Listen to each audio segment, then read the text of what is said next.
नमस्कार। मैं वीरेंद्र कुमार अधिवक्ता और आप सभी YouTube के दर्शकों श्रोताओं को मेरा प्यार भरा नमस्कार, सत श्री अकाल, जोहार।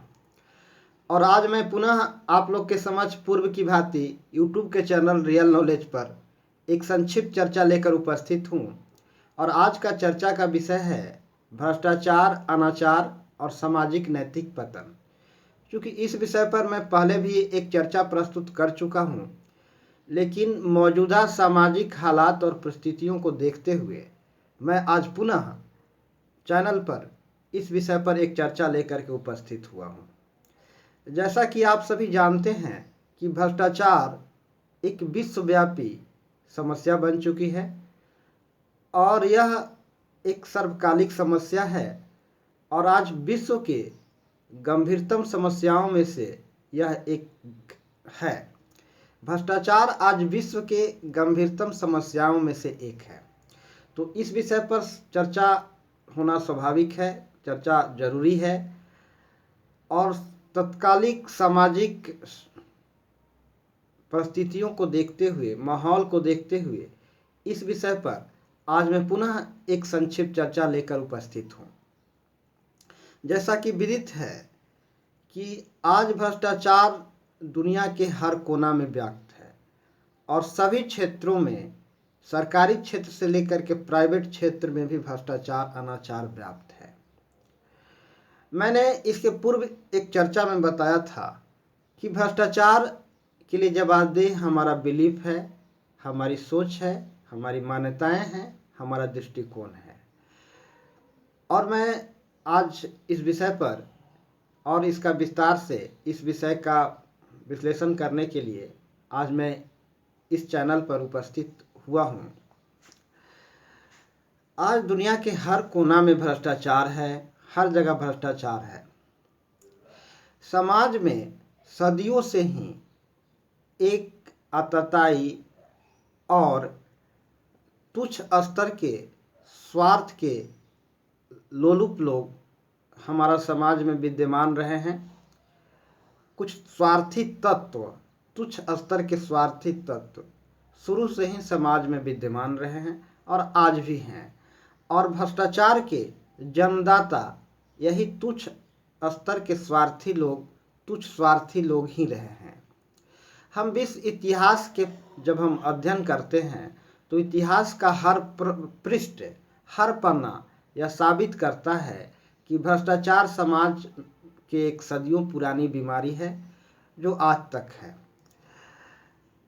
हम फ्रांस के इतिहास को पढ़ते हैं। लुई 16वां के शासन काल में भ्रष्टाचार के विरोध में, लुई 16वां के शासन का विरोध स्वरूप फ्रांस में राज्य क्रांति हुई थी। लुई 16वां के शासन में वस्तुतः फ्रांस में एक व्यवस्था ऐसी थी कि वहाँ चहुं ओर भ्रष्टाचार व्याप्त था और चहुं ओर अनाचार व्याप्त था, जिसका विरोध स्वरूप फ्रांस में राज्य क्रांति हुई और लुई 16वां का राजशाही शासन तंत्र का अंत हुआ और उसके जगह पर एक जन लोकप्रिय शासन व्यवस्था स्थापित हुई जिसे हम लोकतंत्र नाम देते हैं। ठीक उसी प्रकार जब जार निकोलस द्वितीय के समय में रूस में भ्रष्टाचार चरम सीमा पर था, अनाचार चरम सीमा पर था और चारों ओर अराजकता थी, हर ओर जनता त्राहिमाम कर रही थी, चारों ओर जनता पूरी तरह से त्रस्त था। तो यह असीम भ्रष्टाचार से के त्रासदी के कारण जार निकोलस द्वितीय के समय में फ्रांस में जो क्रांति हुई वह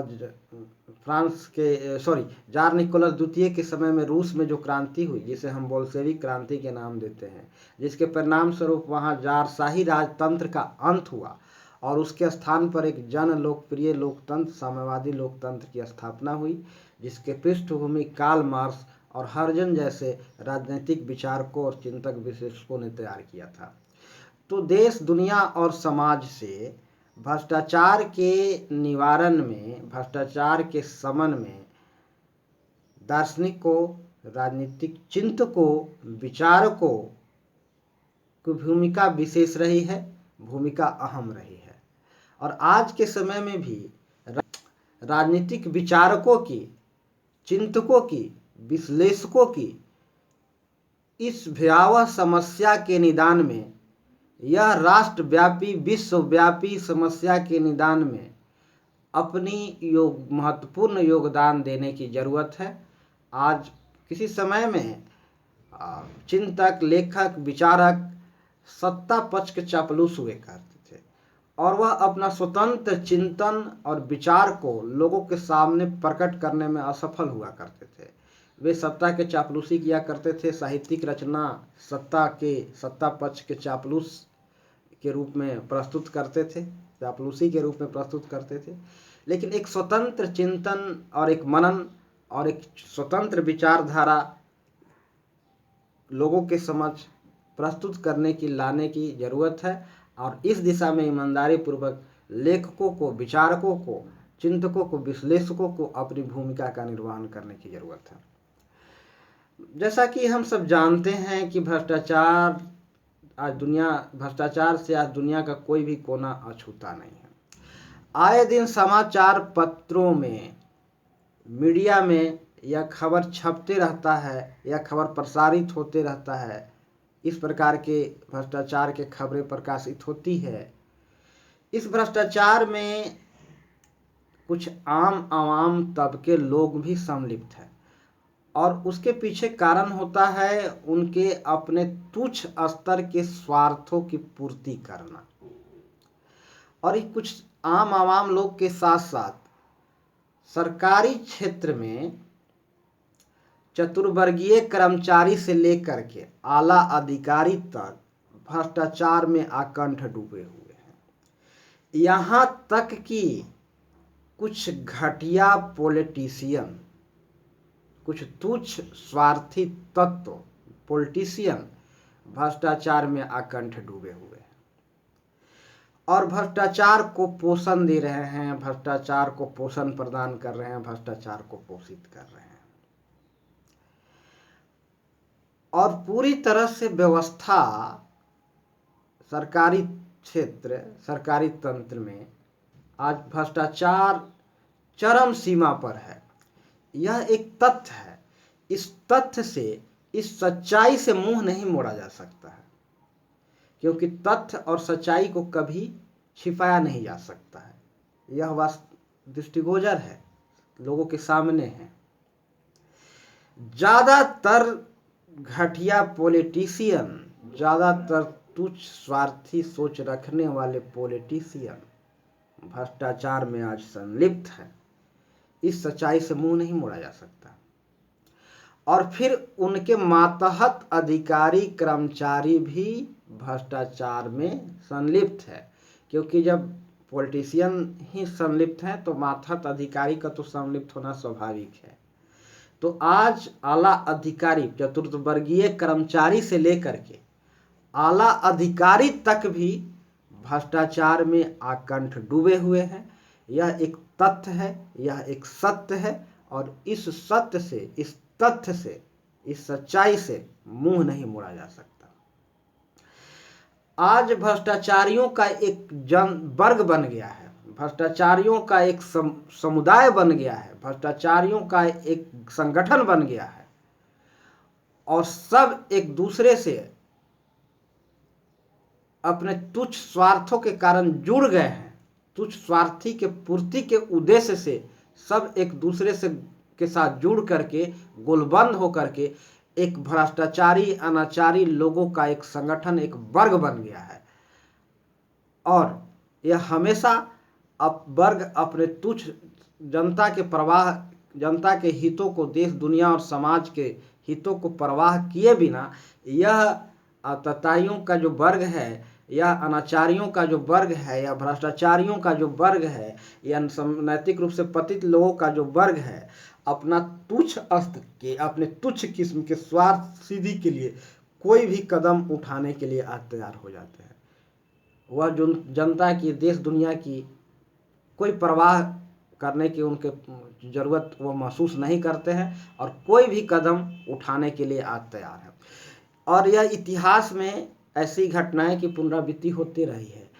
जार निकोलस द्वितीय के समय फ्रांस के राज्य क्रांति के समय फ्रांस की और रूस की स्थिति लगभग वही थी, और भारत में अंग्रेजी शासन के समय भी भारत में स्थिति लगभग वही थी। ये अंग्रेजी सरकार भारतीयों के हितों की परवाह किए बिना अपने तुच्छ स्तर के, अपने तुच्छ किस्म के स्वार्थ के पूर्ति के लिए कोई भी कदम उठाने के लिए तैयार हो जाते थे, कोई भी हथकंडे अपनाने के लिए तैयार थे, कोई भी रीति नीति अपनाने के तैयार हो जाते थे। और वही स्थिति आज मौजूदा हमारे भारत में भी मौजूद है। आज अंग्रेज मानिंद कुछ घटिया लोग, पॉलिटिशियन और उसके मातहत अधिकारी कर्मचारी भी अपने तुच्छ किस्म के स्वार्थों की पूर्ति के लिए कोई भी रीति नीति अपनाने के लिए तैयार हैं, और कोई भी हथकंडे अपनाने के लिए तैयार हैं, और जनता के हितों को, दुख दर्द और परेशानियों का उन्हें कोई परवाह नहीं होता। तो मार्क्स ने कहा था, समाज में सदियों से परस्पर विरोधी वर्ग रहा है। मार्क्स ने कहा था, समाज में सदियों से परस्पर विरोधी वर्ग रहा है, और ये वर्ग कुछ तुच्छ किस्म के, तुच्छ कोटि के, निम्न कोटि के स्वार्थ के पूर्ति के उद्देश्य से गठित होता है और स्थापित होता है। और यही तुच्छ और घटिया किस्म के, तुच्छ किस्म के स्वार्थ के पूर्ति के उद्देश्य से यह वर्ग की स्थापना होती है। फिर यह वर्ग अपने तुच्छ किस्म के स्वार्थ के पूर्ति के लिए हमेशा तत्पर रहता है। आज की स्थिति में, या आज के परिप्रेक्ष्य में, यह एक संगठन का, भ्रष्टाचारियों का, अनाचारियों का एक ग्रुप बन गया है, एक समूह बन गया है, एक संगठन बन गया है, और मिलजुल करके भ्रष्टाचार के घटना को, अनाचार के घटना को, बेविचार, अनैतिकता की कृतियों को मिलजुल करके, एकजुट हो करके इन कृतियों को कर रहे हैं, घटनाओं, भ्रष्टाचार की घटनाओं को अंजाम दे रहे हैं, भ्रष्टाचार अनाचार के कामों को, क्रियाओं को अंजाम दे रहे हैं। ये सब एकजुट होकर के, मिल करके ऐसा कर रहा है। तो ये भ्रष्टाचारियों का एक वर्ग बन गया है। और कहा जाता है, मार्क्स ने कहा था कि वर्ग का उदय और वर्ग की स्थापना, वर्ग का जन्म, सामाजिक वर्ग का जन्म एक तुच्छ किस्म के, घटिया स्तर के स्वार्थ के पूर्ति के लिए किया जाता है। इसलिए मार्क्स एक वर्ग विहीन समाज की स्थापना की कल्पना करता है। अर्थात मार्क्स ने वर्ग का विरोध किया है, समाज का नहीं। समाज सदैव से ही मानव जाति के उत्थान के लिए और उत्तम जीवन के प्राप्ति के लिए जरूरी है। अरस्तु ने कहा था, मनुष्य एक सामाजिक प्राणी है, और मनुष्य के व्यक्तित्व का विकास और उत्तम जीवन की सिद्धि समाज में ही संभव है। मार्क्स भी समाज के विरोधी नहीं थे। मार्क्स एक वर्ग विहीन समाज के स्थापना के पक्षधर थे, और मार्क्स ने वर्ग विहीन समाज की स्थापना की परिकल्पना की थी। और मार्क्स का यह वर्ग विहीन समाज को मैं प्राकृतिक समाज नाम देता हूँ। प्राकृतिक समाज एक वैसा समाज है जहां पर किसी प्रकार का वर्ग नहीं है, जहां किसी प्रकार का कोई वर्ग नहीं है। वर्ग से तात्पर्य, सामाजिक वर्ग से तात्पर्य कुछ तुच्छ स्तर के, कुछ तुच्छ किस्म के स्वार्थ के पूर्ति के उद्देश्य से स्थापित एक सामाजिक वर्ग, एक संगठन है, जो कुछ लोगों द्वारा अपने निम्न स्तर के, तुच्छ कोटि के स्वार्थ के पूर्ति के लिए स्थापित किया जाता है इस वर्ग को, और जन्म दिया जाता है। मार्क्स इस वर्ग के विरोधी थे। ये परस्पर विरोधी वर्ग, इस प्रकार के वर्ग समाज में सदैव से ही रहा है। यह अनाचारियों का, असामाजिक तत्वों का एक ग्रुप, समूह। वर्ग से तात्पर्य असामाजिक तत्वों का, अनाचारियों का, भ्रष्टाचारियों का एक ग्रुप, जो सदैव से ही समाज में विद्यमान रहा है। मार्क्स भी इसका भुक्तभोगी थे। मार्क्स ने भी अपने जीवन में इस वर्ग के कृत्यों का अनुभव किया था, इस वर्ग के देखा था, और इसको उन्होंने, इसका शुरू से ही विरोधी रहे, और समाज में ऐसे वर्ग का विरोध स्वरूप इन्होंने एक वैज्ञानिक साम्यवाद सिद्धांत का जन्म दिया, प्रतिपादित किया, और यह वैज्ञानिक साम्यवाद के आधार पर एक जन लोकप्रिय शासन तंत्र की स्थापना पर उन्होंने बल दिया। और मार्क्स का यह वर्ग विहीन समाज को मैं प्राकृतिक समाज नाम देता हूँ। प्राकृतिक समाज वह समाज है जहाँ किसी प्रकार का कोई वर्ग नहीं होता, तात्पर्य वहाँ घटिया लोगों का कोई अस्तित्व नहीं होता। अनाचारियों का, भ्रष्टाचारियों का जो समूह है, जो एक वर्ग बन गया, एक जैसे सोच वाले लोगों का, एक जैसे विचार वाले लोगों का, जो अनाचार के कार्यों को महत्व देते हैं, भ्रष्टाचार को महत्व देते हैं, ये वर्ग, मार्क्स के वर्ग विहीन समाज में ऐसे लोगों का कोई अस्तित्व नहीं है। इसलिए मार्क्स ने वर्ग विहीन समाज की परिकल्पना की थी, जिसे हम प्राकृतिक समाज कहते हैं। प्राकृतिक समाज प्रकृति के नियमों पर पूर्णतः आधारित होता है, और यह समाज प्राकृतिक प्रदत्त होता है, यह प्रकृति के प्रोडक्ट होता है, यह समाज प्रकृति के द्वारा ही बनाया जाता है, और नेचुरली ऐसे समाज के गठन होता है जहाँ कोई स्वार्थी लोग नहीं होते। वहाँ तमाम लोग समाज हितों को विशेष महत्व देते हैं, व्यक्तिगत हितों से ज़्यादा। और मैंने कहा कि प्रकृति समाज प्रकृति के अटल और अटल सत्य, अटल सिद्धांतों के आधार पर गठित होता है, और प्रकृति के अटल नियमों और सिद्धांतों के अनुसरण में यह समाज अपना अस्तित्व को कायम रखता है, अस्तित्वमान रहता है, और इसी के अनुसरण में समाज का उदय होता है, समाज का जन्म होता है, और फिर यह समाज हमेशा प्रकृति के नियमों के अनुसरण में ही जीता है। प्रकृति समाज के प्रत्येक अवयव प्रकृति के सिद्धांतों और नियमों के अनुसरण में अपना जीवन जीता है, और उसी के अनुरूप जीवन को, अपना अस्तित्व को हमेशा अस्तित्वमान बनाए रखता है। तो एक समाज जो है, वर्ग विहीन समाज, एक प्राकृतिक समाज है जो सदा से अस्तित्व में रहा है और सदा अस्तित्व में रहेगा। रूसो ने कहा था, मनुष्य एक निस्वार्थी प्राणी है।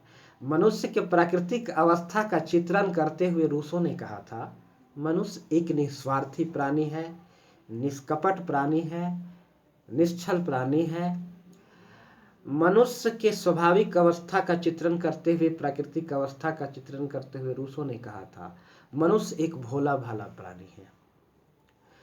सभ्यता और ज्ञान विज्ञान के विकास के साथ साथ व्यक्तिगत संपत्ति का उदय हुआ, और व्यक्तिगत संपत्ति के उदय के कारण मनुष्य में तेरे मेरे का प्रश्न उत्पन्न हुआ मनुष्य समाज में, और उसमें वैमनस्य जगा, और फिर आपस में वर्ग संघर्ष शुरू हुआ। वहीं हॉब्स का विचार मनुष्य के प्राकृतिक अवस्था के संदर्भ में है कि मनुष्य एक स्वार्थी प्राणी है, और हॉब्स और रूसो के विचार परस्पर विरोधी है। और मैं इन दोनों दार्शनिकों के विचारों को एनालिसिस करते हुए एक सिंथेसिस, इस दोनों का एक संश्लेषण किया है मैंने, और दोनों को मिला करके मैंने एक अपना विचार यहाँ प्रस्तुत कर रहा हूँ कि मनुष्य न तो स्वार्थी प्राणी है और मनुष्य निस्वार्थी प्राणी भी नहीं है। मनुष्य उच्च कोटि का स्वार्थी प्राणी है। मैंने स्वार्थ के दो कैटेगरी किया है, एक उच्च कोटि का स्वार्थ और एक निम्न कोटि का स्वार्थ। उच्च कोटि का स्वार्थी होना बुरा नहीं है, परंतु निम्न कोटि का स्वार्थी होना निश्चित रूप से बुरा है। उच्च कोटि का स्वार्थी प्राणी वो होते हैं जो अपना हित समाज के हित में देखते हैं, अर्थात अपना हित समाज के हित में निहित देखते हैं। और निम्न कोटि के स्वार्थी वे होते हैं जो अपना हित को समाज के हित से ज़्यादा महत्व देते हैं और सामाजिक हितों को अवहेलना करते हैं, उसको नज़रअंदाज करते हुए अपने हितों को ज़्यादा महत्व देते हैं। और यही नीच कोटि के स्वार्थी लोगों द्वारा भ्रष्टाचार पैदा किया जाता है।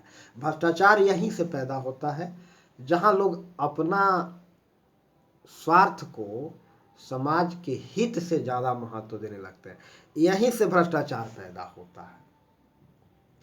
मनुष्य एक स्वार्थी प्राणी है, होना भी चाहिए, लेकिन उसे उच्च कोटि का स्वार्थी प्राणी होना चाहिए। जैसा कि उच्च कोटि के स्वार्थ के बारे में परिभाषा मैंने बताया।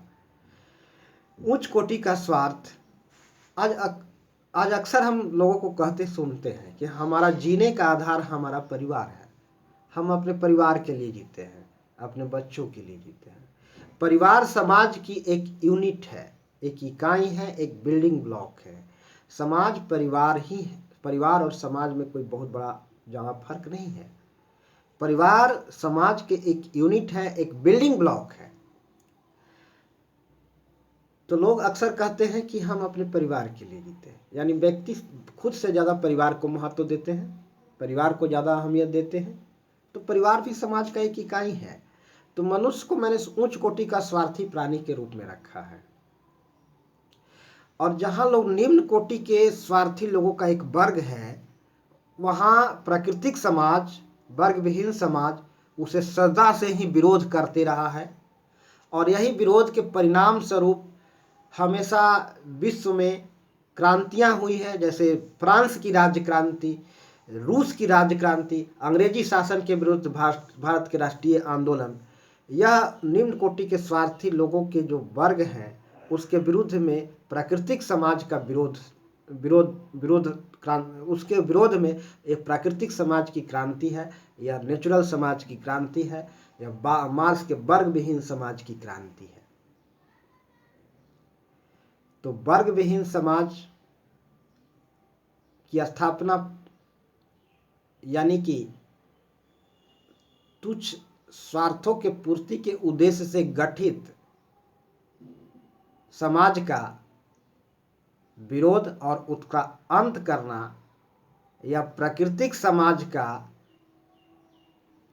जो निश्चल, निष्कपट, कर्तव्यनिष्ठ, ईमानदार, सत्यनिष्ठ लोगों की जो समाज है, जिसे हम वर्ग विहीन समाज कहते हैं, जो नेचुरल समाज है, और एक कर्तव्यनिष्ठ, सत्यनिष्ठ और ईमानदार लोगों का जो एक संगठन, एक समाज जो है, जिसे हम नेचुरल समाज कहेंगे। ये कोई बनाया गया समाज नहीं है लोगों द्वारा, ये प्राकृतिक समाज है, नेचुरल बाय प्रोडक्ट है। और ये नेचुरल समाज हमेशा स्वार्थी तत्वों का, भ्रष्टाचारियों का, आतताइयों का, समाज विरोधी तत्वों का, असामाजिक तत्वों का शुरू से ही विरोध करता रहा है, और आज भी करता है, और आगे भी करता रहेगा। और यह प्राकृतिक समाज, वर्ग विहीन समाज एक शांत जल के समान है। बबूले शांत जल में ही उगते हैं।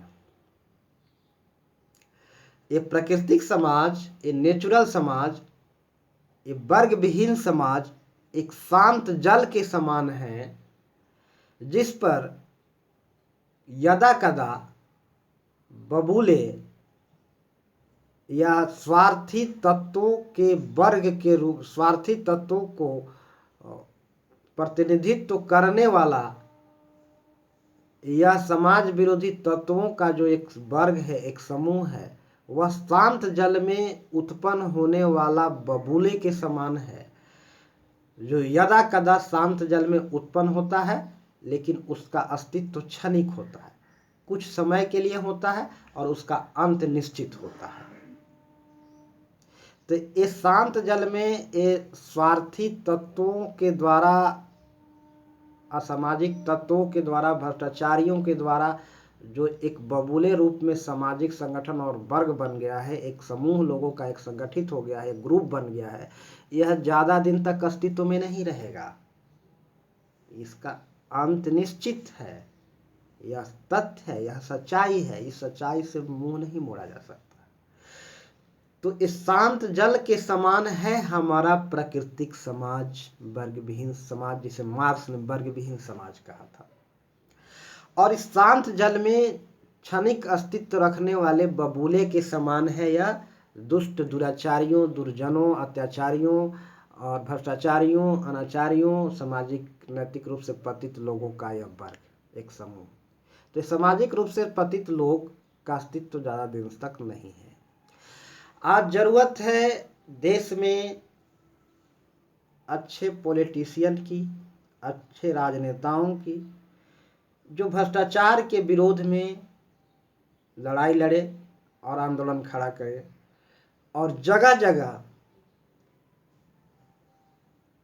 सभा संगोष्ठी आयोजित करके चौक चौराहे पर भ्रष्टाचार के विरोध में अपना आवाज़ बुलंद करे, लोगों को जन जागृत करे, और सभी सरकारी कार्यालयों धारणाओं में जहां भ्रष्टाचार के कारण काम बाधित हो रहा है, वहां उपस्थित होकर यह जन समुदाय अपना विरोध प्रदर्शन करे। मीडिया वालों का भी यह जवाबदेही है कि ऐसे विरोध प्रदर्शनों को पूरा तवज्जो दे, पूरी प्रमुखता दे और इसके चारों ओर इसको प्रसारित करे, विशेष रूप से प्रसारित करे। और दूसरी ओर कहा जाता है कि क्रांति के पृष्ठभूमि तैयार करने वाले, क्रांति के अग्रदूत माने जाने वाले सदा से ही समाज में एक वर्ग रहा है जिसे हम कहते हैं राजनीतिक विश्लेषकों का, चिंतकों का, विचारकों का वर्ग, दार्शनिकों का वर्ग। तो आज दार्शनिकों को भी, राजनीतिक विश्लेषकों को भी, चिंतकों को भी इस दिशा में अपनी विशेष भूमिका का निर्वहन करने की जरूरत है। पूरी ईमानदारी से अपनी भूमिका का निर्वहन करते हैं। कुछ छंद इस सत्य से, इस तथ्य से, इस सच्चाई से इस मोह नहीं मोड़ा जा सकता है कि कुछ छंद स्वार्थी राजनीतिक विश्लेषक और विचारक भी रहे हैं, लेखक भी रहे हैं, जो सत्ता पक्ष के चापलूस बने रहे हैं। इतिहास के पन्नों में उनका उल्लेख भी है और वे अपना स्वतंत्र चिंतन और विचारधारा को लोगों के सामने प्रस्तुत करने में असफल रहे हैं। तो आज चिंतकों को भी, विश्लेषकों को भी, विचारकों को भी, दार्शनिकों को भी पूरी ईमानदारी से अपने कर्तव्य को समझते हुए सामाजिक क्रांति के पृष्ठभूमि तैयार करने में, लोगों को जन जागृति लाने में, अपने चिंतन का, अपने विचारधारा का लोगों के सामने प्रस्तुत करने, एक उत्कृष्ट विचारधारा का, चिंतन का लोगों को सामने प्रस्तुत करके सामाजिक क्रांति के पृष्ठभूमि तैयार करने में अपनी भूमिका का निर्वाह करने की जरूरत है। और आज के समय में ज़्यादातर विश्लेषक, चिंतक, लेखक, राजनीतिक विचारक, दार्शनिक अपने भूमिका का निर्वाह कर रहे हैं। इस सत्य से मुंह नहीं मोड़ा जा सकता है। तो इस प्रकार से हम देश, दुनिया और समाज से भ्रष्टाचार के स्तर को नीचे गिरा सकते हैं, मिनिमाइज कर सकते हैं। मिनिमाइज करके हम समाज में शांति, सुखमय माहौल और सौहार्द के माहौल स्थापित कर सकते हैं। और आज मैं अपनी चर्चा का यही विराम देता हूँ और आप सभी YouTube के दर्शकों, श्रोताओं को मेरा नमस्कार।